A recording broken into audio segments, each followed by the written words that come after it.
Welcome back to Sportsline. John Burton with you till the top of the hour. Producer Taylor Prey taking your phone calls. And again, we are on Facebook Live on the News Channel 5 Plus Facebook page. So hello to everybody watching on Facebook Live. Hi, how you doing? Great to have you on. Again, Titans hosting the Texans this Sunday, another big AFC South divisional game.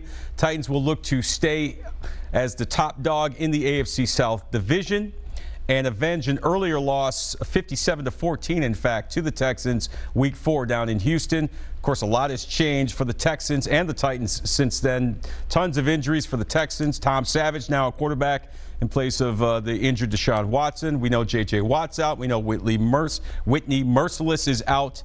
But Jadeveon Clowney's still playing pretty darn well for Houston. Texans coming off a 23-16 loss Monday night in Baltimore. So a short week for the Texans plus another road trip. So a golden opportunity for the two-tone blue to get another win at home and get their 8th win of the year and stay on top of the AFC South. Here is head coach Mike Mularkey after practice earlier this afternoon. Report did not practice today. Searcy. Ankle, day-to-day, he should be hopefully tomorrow. Richard, still a hamstring. Again, day-to-day, could be any day with him. Schwenke was sick. Hopefully he'll be better tomorrow. And Rack gave him the day with his shoulder. He should be all right, hopefully tomorrow.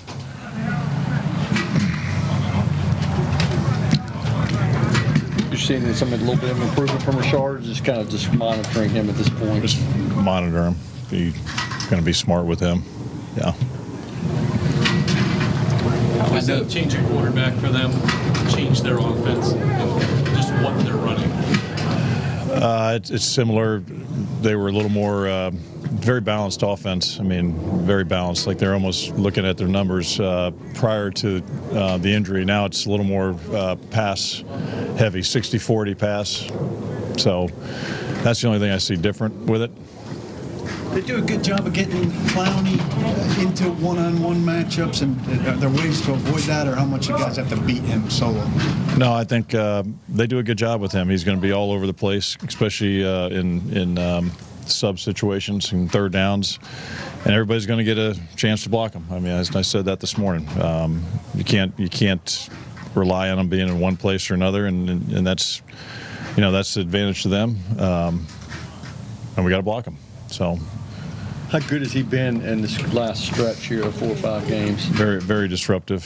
I mean, you saw what he did on Monday night. He's just very disruptive, very hard to block, and he's playing at a high level. What's the biggest challenge when they've lost so many guys to injury, over the last few games? Do you try to find one particular game where they've got most of those pieces together to figure out what they might be doing? We use a lot of games with them and without them, and so we have enough information for us to go ahead and put a good game plan together. How much does it maybe re-energize the defense when you have a sack effort like you did on Sunday? I know you've talked a lot about the pressures, but to get there 8 times, is that kind of... Well, puts the standards a little higher. Yeah. I mean, I think all the work and the effort that they've been having in other games, it was good to see it come to light with with what they did. Hopefully, it's going to give us a little confidence, and it's certainly nothing negative about coming away from that game, what they did. What's the impact that kind of pressure has on being able to stop or limit a guy like Hilton or Hopkins? That's as much of the coverage as anything. There were a number of times guys were about to come open, especially down the red zone, where you had some guys that had beaten the coverage, and they just enough pressure that he couldn't get it off and got sacked. That's the biggest part to me in some of these coverages is our rush, helping our back end, and that was a big key. Take the pressure off of them with the pressure on the quarterback. On the other side of that, their secondary has been pretty opportunistic at times this year.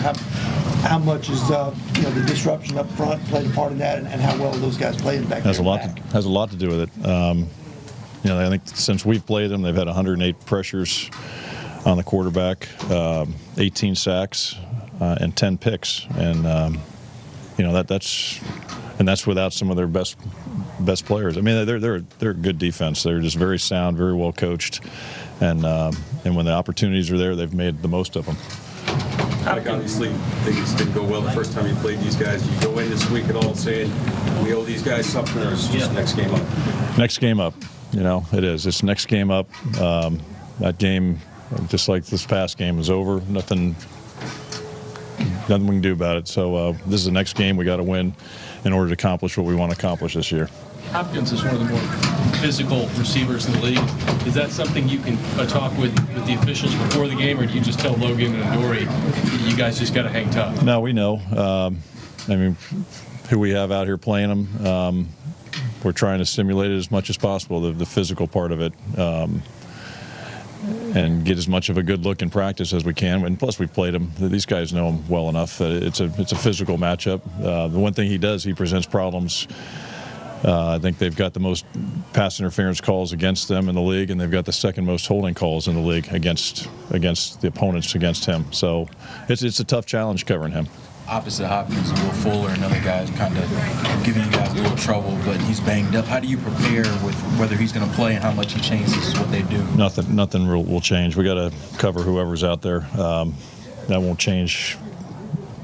And we're going to kind of plan on him playing, and if he doesn't, it won't make a lot of difference in our plan. You take the same approach with Cushing, I guess, too?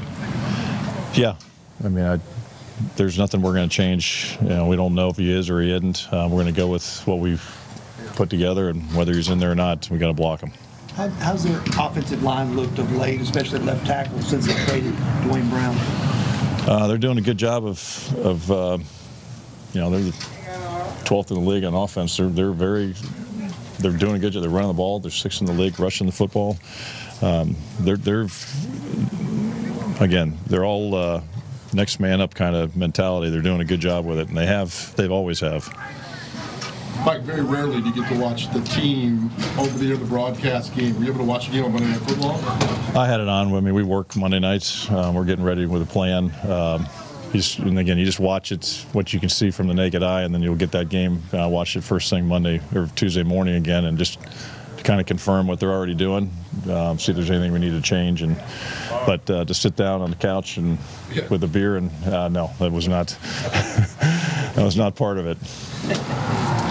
How much of a challenge is it for a team, any team, when you play on a Monday night on the road and then you've got to travel the next week for another road game? It's always challenging, but again, I think we've all been a part of it. You adjust, and again, I'm sure he's taking care of those guys with the way they're practicing and adjusting the schedule a little bit just to help them recover. But it is a challenge, but not as great as you think it is. Head coach Mike Mularkey of the Tennessee Titans as Two-Tone Blue gets set to host the Houston Texans this Sunday at noon at Nissan Stadium in an all-important AFC South divisional matchup. Coming up, we're going to hear more from the Titans and more from your phone calls. We're going to take another quick break, come back after this. You're watching Sportsline on News Channel 5 Plus.